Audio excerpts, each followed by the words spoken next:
don't even know, man. God is real. God is good. I pray for this. I can't even. I don't even know what to say right now, bro. It's so surreal. God is real. That's all I can say. I pray for this. I pray for this every week. Just give my op and take advantage of the op. And that's what I did, man. I really just don't know what to say. I'm still soaking it in right now. Oh, a dog fight.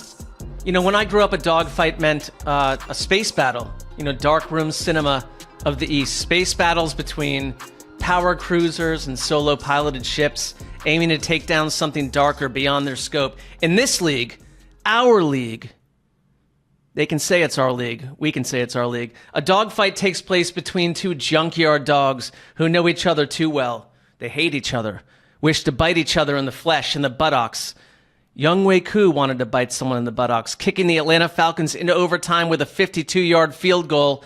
Kirk Cousins wants to bite you in the butt in a big old duel of the South. He warmed up this evening a Falcons franchise record, 509 yards on the night, and played out his version of Kate Chopin's disturbing novel, The Awakening, turning Drake London and Darnell Mooney into twin 100-yard receivers. You felt it in your lower parts as Cousins hit day player, actor Cardero Hodge for 45 yards to end the game in overtime. You just heard him. He had no idea what happened. He couldn't believe it happened to him as a human. Kirk Cousins is a human Jesus this evening. Whatever you did today that you regret, Kirk Cousins has absolved you, and poor Baker Mayfield, sitting in silence alone at the end. Someone must be left by the side of the road. He's not unlike when you drove through a dangerous part of the city alone, finding out online that your ex-girlfriend is suddenly dating a hefty sailor. You're all alone. These teams were vibrant. They were juicy in the best Thursday night football game of the year. This evening, my dear friend Dan Hansis is with Keith, Dan's dad. That's his dad. I am joined by my father, Underdog's wonderful, James Palmer. James, thank you for coming on tonight. Give me your thoughts on this evening. What did we just witness? I thought, Mark, I wasn't going to talk. I thought I was brought on here to listen to that. And I thought that was going to be the show. That's what I was excited for. That's how you start. First things first, just a personal note. You started this whole thing out with a dog fight, junkyard dogs. My dad's youngest brother lives in Atlanta. And for a long time at the Georgia Dome, he was known as the guy who barked behind the goalposts at the Falcons games. Whoa. Like, for the longest time. He would, I don't know why he barked, because they're Falcons, but he was like well known as the guy who barked at the Falcons games. And he doesn't go to the games anymore. He's been upset with the team, but he's probably happy with them tonight. What a game. I mean, just unbelievable. Look at the first half alone. I mean, we'll get to the finish. We'll get to where it went. It was just drive after drive in the first half. We have Mike Evans once again taking a record-setting football and heaving it into the stands. At least this guy was wearing a creamsicle jersey, which was beautiful, and it was a great throw, but another ball goes to the stands. Mike Evans unstoppable, once again, as usual. I thought this game really, I didn't know how the second half was going to live up to the fun I had in the first half, and then we finished strong. And to me, to have a game, Mark, and I want your thoughts on this, it was the 28-yard line. The Bucs have the football with 1:44 to go, and they never saw the ball again after that play. Unbelievable. That's hard. That's almost hard to do, actually. It is hard to do, and I was watching that at that same time thinking like, wow, this is a pretty outrageous scenario. And their season has been so intriguing and off script. And Baker Mayfield has been wonderful, and to not give him another chance in this, I think for me the story was that we've watched this frustrated, stingy Falcons offense that's popped up late in games to turn around, and tonight to really explode the way they did. Do you think that Kirk Cousins in this offense, this passing offense, especially two twin 100-yard receivers tonight, do you think it's here to stay, or was this because the Bucs defense has been pretty good and pretty good secondary? Do you think this is here to stay, or is this just a one-night weird situation between the NFC South? No, I think they're on their way. I mean, this is a new offense for Kirk. This is a lot of new weapons. He's big on chemistry. I'll get to that in a second because I've talked to a lot of people throughout training camp in Atlanta, and I've talked to a lot of them during the season and about how this has progressed and how this has gone. I will say, you mentioned this Bucs defense. They are night and day with and without Antoine Winfield Jr. at the safety spot. It's just a different group in almost every single metric. If you look at it, I think he might be the best safety in football. Everything he does, from blitzing, from breaking up passes, forcing fumbles. I mean, he should be back, by the way, next week for Tampa Bay, to my understanding. So that's a big deal. But you can see the way Kirk is building this and the way he builds with certain receivers. I was hearing during training camp, keep an eye out for Darnell Mooney. Like, there is a chemistry there, and Kirk is in love with him. And what did we see in really key situations? A whole lot of trust in Darnell Mooney. Obviously, the big drop. I mean, that was massive. But the touchdown, right, Mark, into like triple coverage, essentially, you don't throw that ball if you don't trust that receiver the way you're seeing Kirk now start to trust Darnell Mooney. And obviously, we know the talent Drake London has. I'm surprised by Kyle Pitts, honestly, the performance that he had.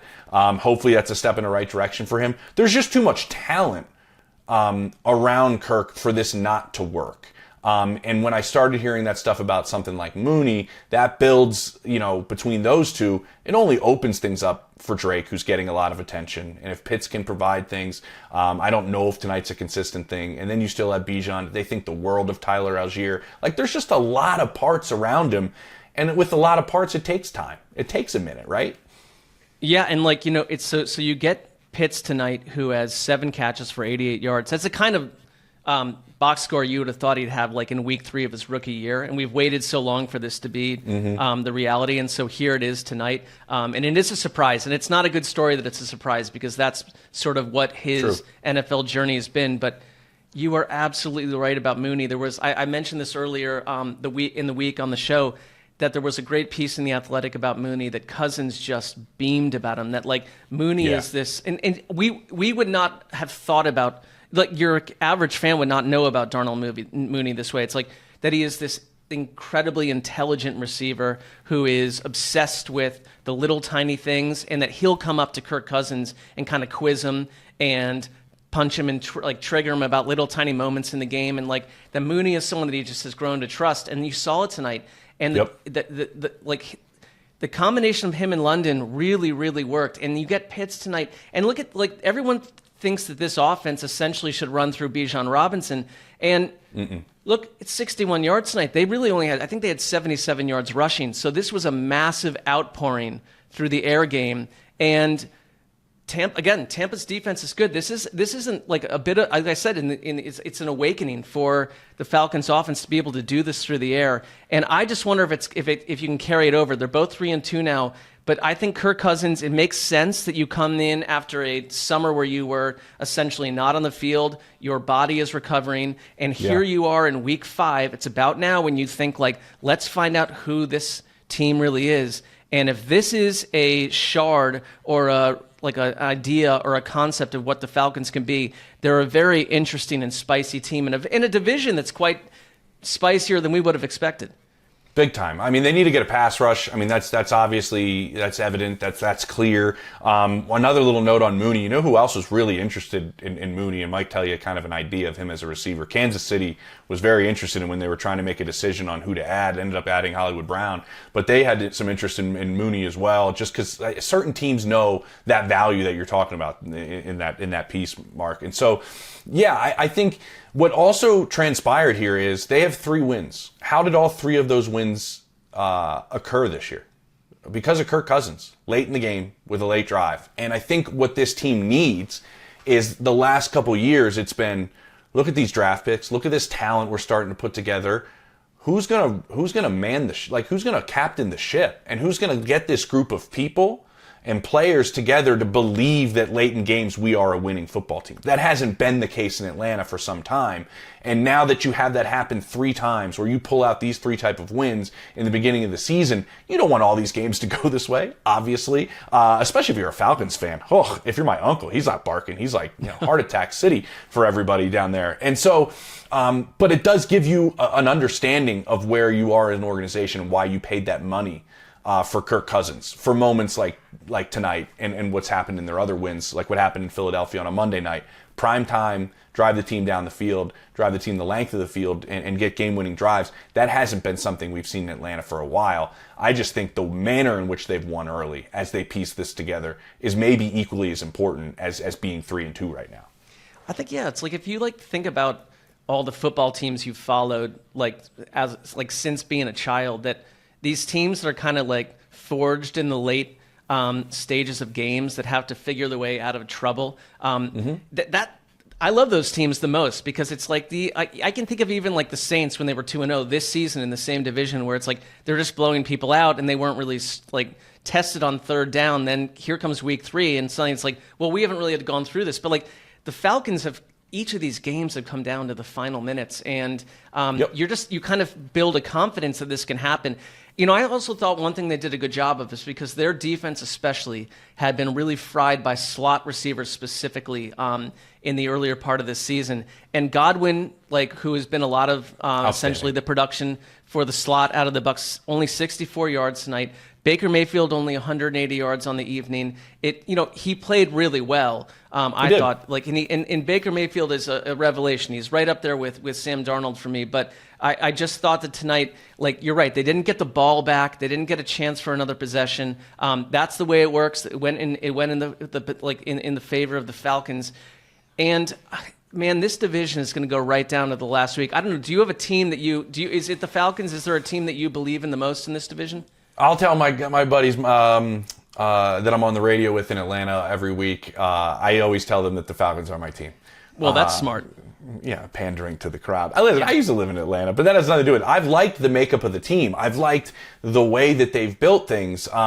I'm a massive fan, honestly, on a personal level, for Justin Simmons to just play in a playoff game.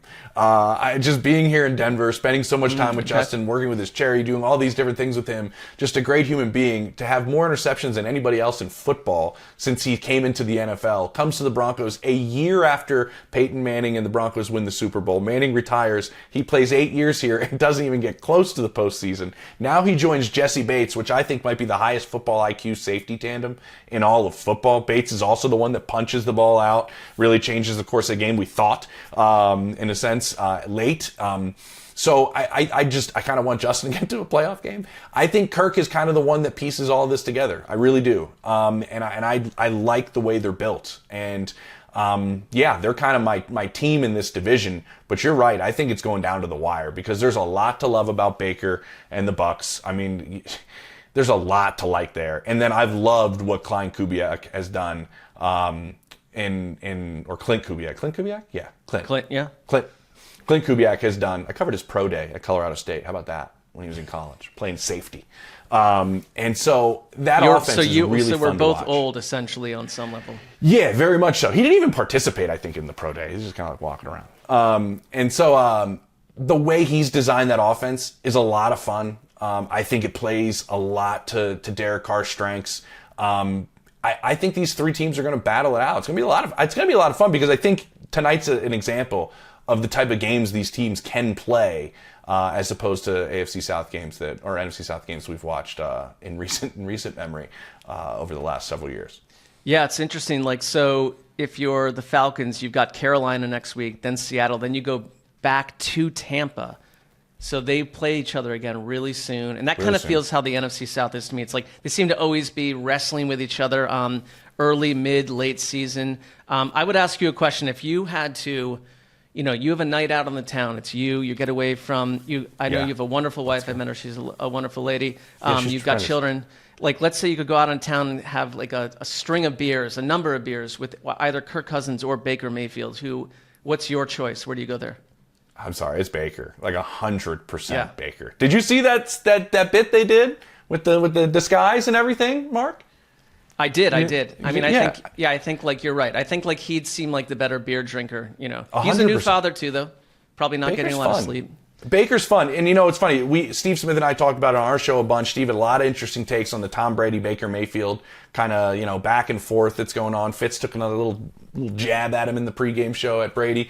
I had a conversation, a long one, with Jason Light, their general manager, this offseason. And to put it into perspective, he was like, we wanted Baker to come in and be himself, which is we kind of like had heard Baker say. But what he told me was like, we took on his identity like that. Like the entire team took on Baker's competitiveness and identity and vibe. And we didn't think it would happen that quickly, the way they all kind of gravitated towards him. So like, I don't really understand the comments. Like it didn't sound like a Disneyland type thing the way Jason Light described it to me. Baker has an unbelievable amount of competitiveness to him. He just has a lot of fun while he does it, which is why he's my beer drinking selection. What type of beer do you think Baker drinks? Is he like an IPA, like a this one has skull and crossbones on it? You know what I mean? Like yeah, you know what I think IPA he'd do? drinkers. Like I think he'd definitely be like, the guy that likes to chat up the bartender and like get like the bartender to select one for him. Then he'll select What's new to something this region? different to make the bartender to take the bartender down a notch. Mm-hmm. Do you ever feel like that? Like Yeah, I totally do. Well, I thought you were first saying that Baker's one of those guys that'll be like, he's traveling. Give me something I can't get while I'm at home type of vibe. Those guys love to get those I could see microbrew that type of deal. Yeah, I could see that like too. I just got a text from Justin, our producer here. Like I would ask you this question: would you rather have a beer with Justin, our producer, or a cat? Like whether a cat that can't speak and can't drink beer. If you had to pick between the two items, they're not. Justin's not an item, and nor is a cat, but the two choices. What type of cat? Well, I'd say you could pick the color of cat. That could be in your imagination. Like that matters. Okay. I'm so hurt. Wow. Well, what hurt more, Justin? What hurt more, the paws or the what type of cat? Like, were you like, oh, that paw's really that's kind of the paws was definitely to the Jennies right there. Yeah, the paws definitely hurt a little, and then the follow up was like, I'm considering the cat, but I need to know what kind of cat. That was sort of twisting the knife. Then you also put into fact, I've had drinks with James. So apparently maybe that didn't go so well. That's because my attention had was drinks before. I was laser focused on Colt McCoy that night. So you were obsessed. We were went a in depth. stalker. We went in depth. I'm here at the Colt McCoy fan club in a sense. No, I as I wear a Texas hoodie. Oh, you love it. I love it. And do you see, like, I think, Mark, the other part out of this game, and I mentioned it really quickly in the beginning about, Mike Evans and throwing the 100th touchdown ball into the stands. Do you get the sense that, we're early into this year, but I don't know, is this year 10 for Mike Evans? Something like that? Maybe 11? I don't know what it is. Around there.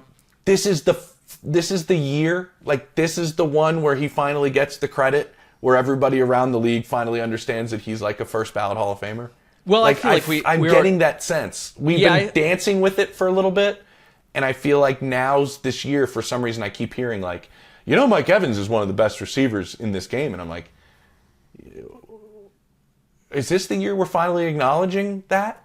I think it really helps that he's post Tom Brady, because it's like, Tom happening? Brady makes everyone, the best they can be. And it's like, well, he's still doing it. He did it before Tom Brady. He did it with Tom Brady. He's doing it post Tom Brady. I think he's also a really good fit with Baker Mayfield. And one of the thing about the Baker Mayfield's comments about how the players they kind of love him and all this stuff right now, is that there was that season, the post-Super Bowl season with Tom Brady, where everything felt so frustrating on offense. And there were a lot of red zone problems, and games came down to the end, and it was just like a tough watch. And it was weird, but Tom Brady and Mike Evans specifically were not on the same page. And so it was like, well, is it a Mike Evans issue? Because we're not going to blame Tom Brady, but it's like we're back here where like Mike Evans is one of the best receivers in the league. He still is. And I think I've already feel like in the last month, there's been a lot of post Mike Evans commentary where we kind of get it. We see who he is now. And so, yes,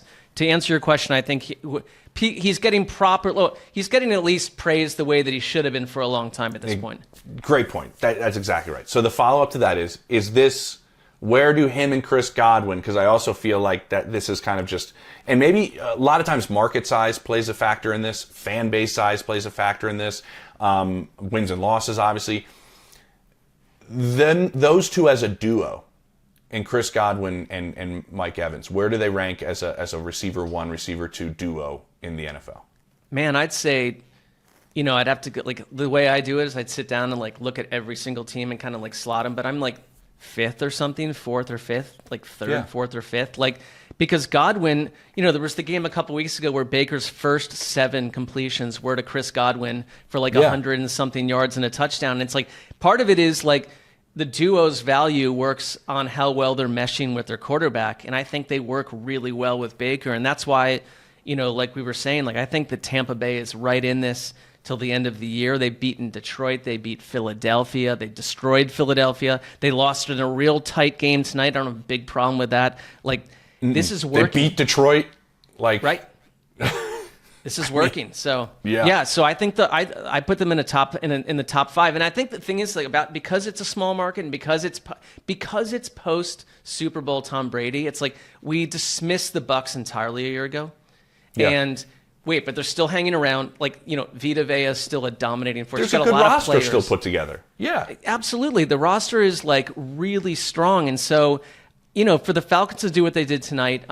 They're a team with a new coaching staff, a new quarterback, a quarterback that didn't play in training camp, didn't play in the preseason, got waxed by the Steelers in week 1. And I know that Kirk Cousins is essentially stuck in the pocket nonstop. But if you can get stuck in the pocket and throw for 509 yards, I don't think too many people have a problem with that. Not at all. You know when he did move pretty well?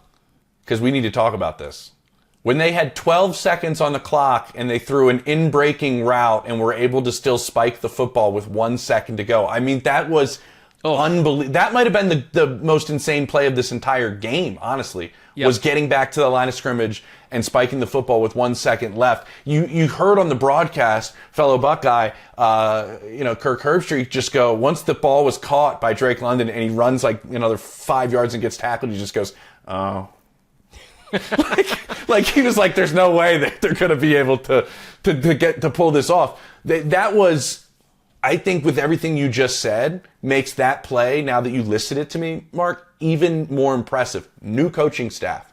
Kirk Cousins not participating all that much during training camp in the off season. He starts to get on the field during camp, but you get my point. All of this newness. That's a play that usually is only pulled off by units and coaching staffs that have been together for some time. Yep. That made it even more impressive. Yep, and that's why this division is going to go right down to the end. And we're near the end of the show here. Let's take a quick break, and we'll come back with one other little scenario I have for the crew.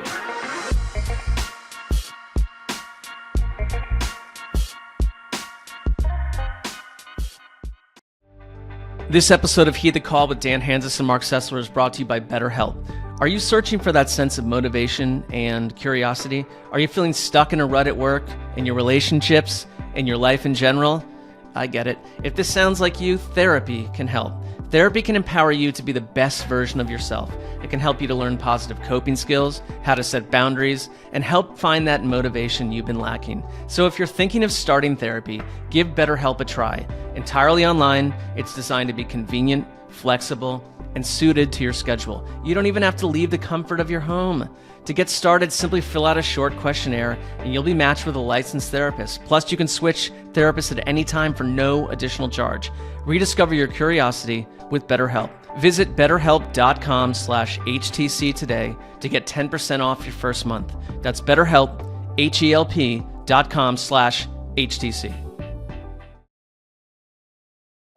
If you listened to the Week 5 preview show on Thursday, you know that at Underdog we call October Boostober.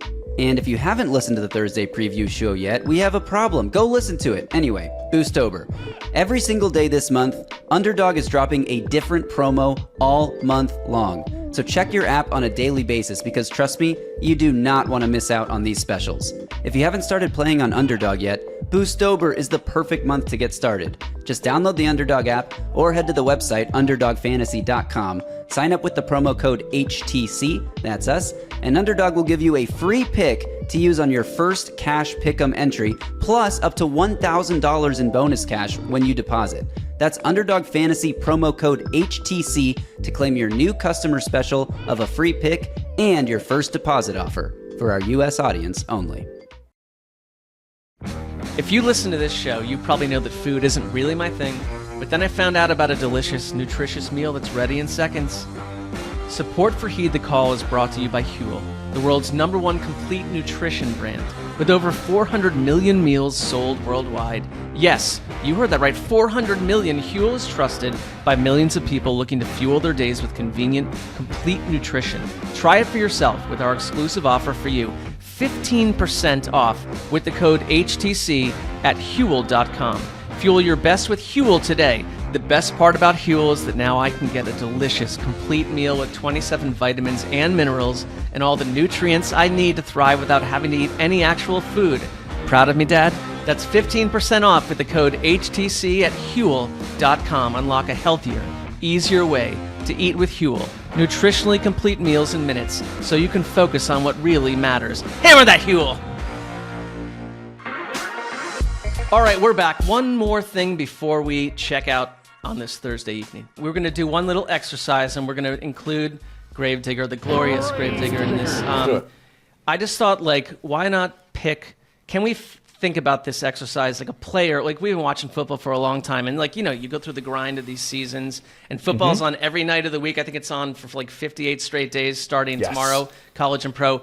Who is a player, and I'll start with you, James, a player that makes you, that harkens back to your youth, that makes you kind of reminds you why you got into football to begin with, makes you feel young. Okay. I look huge right now on this, right? I mean, I look like a big guy. I wasn't a big guy when I was a kid. So I did not love when I played, the ultra physicality of football. It did not play to my strengths. I liked when I saw somebody that was faster than everybody else. I liked when I saw somebody that made everybody else look foolish. And so I'm going to go with Tyreek Hill. And these are the reasons why. It reminds me of youth football. When we would play certain teams and there was just one kid that was just so much faster and better than everybody else to where it looked like we're all running in slow motion and that kid's running full speed. With the best athletes on the planet, that shouldn't look the case with any of these players. And it still looks like that with Tyreek Hill. And it reminds me of, I might take this is slightly skewed from your question, but it reminds me of playing youth football where the kid's running and all of us are none of us are going to catch him. There's zero chance. And he's not even going to get his jersey dirty. This isn't even coming close. And to have that, and I remember Vic Fangio telling me once, he's like, I've been coaching in this league forever. He's the fastest player and it's not even close. I don't care about 40 times. I don't care. It's the most difficult speed to defend. It's unlike any other speed I've ever seen coaching in this league. And so Tyreek kind of reminds me, because it's just so cool to watch things happen that honestly shouldn't, especially with his size and the way this league is built. It makes me love this league and love football because, everybody's built differently. And when that guy can move, it's a whole lot of fun. I love that answer, and because my answer was Skylar Thompson. So, but no, it's not. But Justin, how about you? Yeah. So my answer, I don't know if this is kind of boring or whatever, because I am a big Titans fan, as everyone knows. But Derrick Henry, not know for me, that. We were not aware of that. Everyone knows that, and if you're watching, I will just use a little prop here. If you're on the YouTube, hashtag 48.4. This guy on the cover of this book in my background is Eddie George. Pretty recognizable. We're really full NFL. of Buckeyes here. I appreciate that, Gravedigger. Yeah, how about that? When I was a little kid, the reason I'm a Titans fan, grew up in Dallas, Texas, became a Titans fan, don't know why, but my earliest memories of having fun with football were me running around my house in an Eddie George jersey, holding the football, screaming, I'm Eddie George, I'm Eddie George.